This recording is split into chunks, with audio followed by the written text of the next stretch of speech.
वादी हुंजा में आज शिकार का दिन है। मादा स्नो लेपर्ड ने अपने बच्चे के साथ मिलकर एक बड़ा शिकार किया है।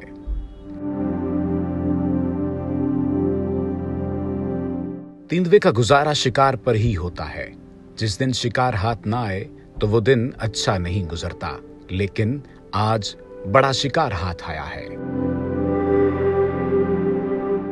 ये शिकार सिर्फ खाने के लिए ही नहीं है, ये एक बच्चे की तरबियत का भी हिस्सा है।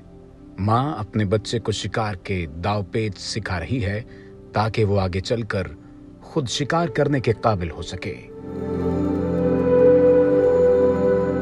मेरा नाम इरफान अली है और मेरा ताल्लुक खैबर गोजाल हंजा से है। मैं पिछले 10 साल से वाइल्ड लाइफ फोटोग्राफर और as a wildlife guide काम करता हूँ। शाही खैबर 1990s में यहाँ पे कंजर्वेशन बनाया गया था, जिसकी वजह से स्नो लेपर्ड प्लस आइबेक्स आपको काफ़ी तादाद में नज़र आएंगे। स्नो लेपर्ड को इन एक्शन रिकॉर्ड करना बहुत मुश्किल काम है। ये कई दिन नज़र नहीं आते हैं। बहुत ही खतरनाक पहाड़ी डेलवानों पर कई घंटे अपने मौजूदगी का एहसास दिलाए बगैर बैठना पड़ता है। कुदरत ने तींदवे के दांत इंतहाई मजबूत बनाए हैं। ये नोकीले दांत गोश्त को फाड़ने में बहुत काम आते हैं। नोकीले दांतों के साथ ये शिकार की खाल आसानी से उतार लेते हैं। स्नो लेपर्ड जब शिकार को खाता है तो ये नहीं होता कि इंसानों की तरह चबा कर खाए, बल्कि गोश्त के टुकड़े पूरे मैदे में पहुंचते हैं, जहां इस गोश्त को हजम करने का बाकी काम मैदे की तेजाबियत करती है।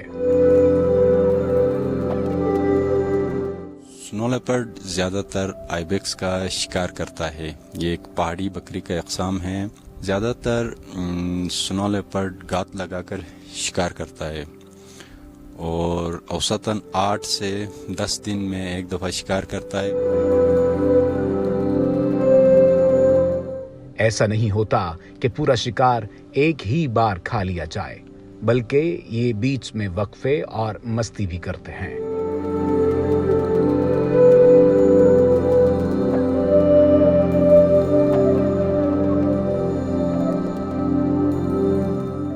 ये शायद स्नो लेपर्ड की वर्जिश का एक तरीका है, जिससे उनके मैदे में मजीद गुंजाइश पैदा हो जाती है और ये दोबारा से अपना खाना शुरू कर देते हैं।